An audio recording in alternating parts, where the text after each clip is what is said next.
కస్టమర్లని ఆకర్షించుకోవడానికి భవనాల ముందు అనేక వివిధ రకాలుగా ప్లాస్టిక్ సంబంధించిన వేరే ఫైర్కి కొంత ఎక్కువ ఆకర్షణీయ అయ్యే జరిగేటి వస్తువులతోని ఆకర్షణీయంగా మరి షాపింగ్ మాల్స్ అయితే పెడతా ఉన్న నేపథ్యం కనబడుతుంది. వాటినే కొన్ని ప్రమాదాలకి కూడా దారి తీస్తూ ఉన్నాయి. మనం చూస్తాం జూబ్లీహిల్స్ చెక్ పోస్ట్ పరిధిలో షాపింగ్ మాల్కి అయితే ఈరోజు ప్రమాదం జరగడానికి కూడా అదే కారణమని కూడా చెప్పుకోవచ్చు. ఎందుకంటే ముందు కూడా మనం ఆకర్షణీయంగా ఉండడానికి ఒక దేవాలయం సంబంధించిన ఒక ఆర్టిఫిషియల్గా ఒకటి క్రియేట్ చేయడం అయితే జరిగింది. దాంట్లోనే చిన్న ఫైర్ ఏదైతే విద్యుత్ సంబంధించిన వాటిని ఫైర్ అయితే రావడం అయితే జరిగింది. దానికి మొత్తం ఆగుతే అయిపోయిన అగ్నికి మొత్తము మంటల్లో కలిసిపోయిన పరిస్థితి కనబడుతూ ఉంది. షాపింగ్ మాల్ మొత్తం కూడా అంటే లోపల మరమ్మతులు చేస్తూ ఉన్న పరిస్థితి కనబడుతుంది. దాంట్లో ఇంకా షాపింగ్ మాల్కి సంబంధించిన ఎటువంటి అందులో లేకపోవడం, వస్తువులు లేకపోవడం ఈ ప్రమాదానికి తీవ్రత తగ్గించిందని కూడా చెప్పుకోవచ్చు. కానీ ఏవైతే ఆర్టిఫిషియల్గా ఒక క్రియేట్ చేయాలని చెప్పేసి ఫైర్కి ఇంకా లోనే ప్లాస్టిక్ సంబంధించి ఫైబర్ సంబంధించిన వాటితోని క్రియేట్ చేయడం వల్లనే మరి ఇంత పెద్ద ప్రమాదం జరిగింది. ఎందుకంటే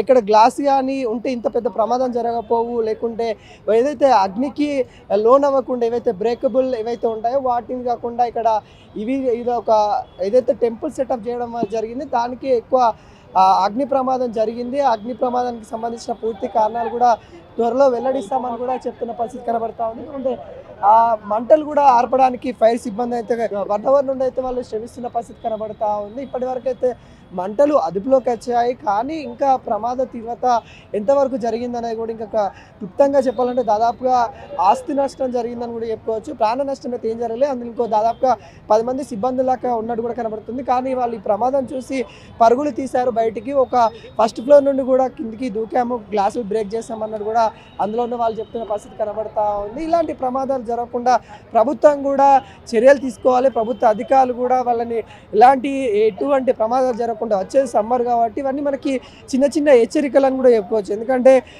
సమ్మర్ సీజన్ స్టార్ట్ అయ్యే ముందు ఇలాంటి ప్రకృతి మనకు హెచ్చరిస్తూ ఉంది. ఇలాంటి జరిగే అవకాశాలు ఉన్నాయి కాబట్టి ఖచ్చితంగా సేఫ్టీ సంబంధించిన మరి ఏవైతే ఉంటాయో వాటిని ప్రికాషన్స్ తీసుకోండి, జాగ్రత్త పడండి, జాగ్రత్తగా ఉండండి.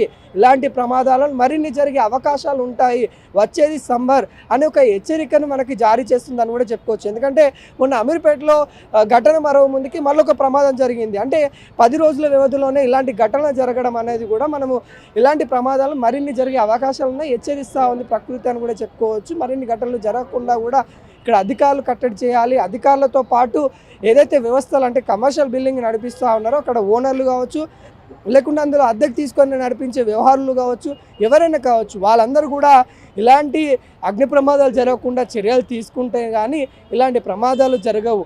నాకేందిలే, నా బిల్డింగ్ కాదు కదా, నాకేందిలే, నేను నడిపించట్లేదు కదా, నేను అద్దెకి ఇచ్చాను కదా అని అనుకొని అజాగ్రత్తగా ఉంటే ఇలాంటి ప్రమాదాలు జరిగే అవకాశాలు ఇంకా ఎక్కువగా ఉంటాయి. కాబట్టి ఇప్పటికైనా ప్రతి ఒక్కరు కూడా స్పందించాల్సిందే. ఇలాంటి ప్రమాదాలు జరగకుండా అటు అధికారులు, అటు ఏవైతే బృందాలు ఉంటాయో, ఏవైతే నిర్వాహకులు ఉంటారో వాళ్ళందరూ కూడా కలిసికట్టుగా ప్రమాదాన్ని అరికట్టే దిశగా వెళ్ళాలని కోరుకుందాం.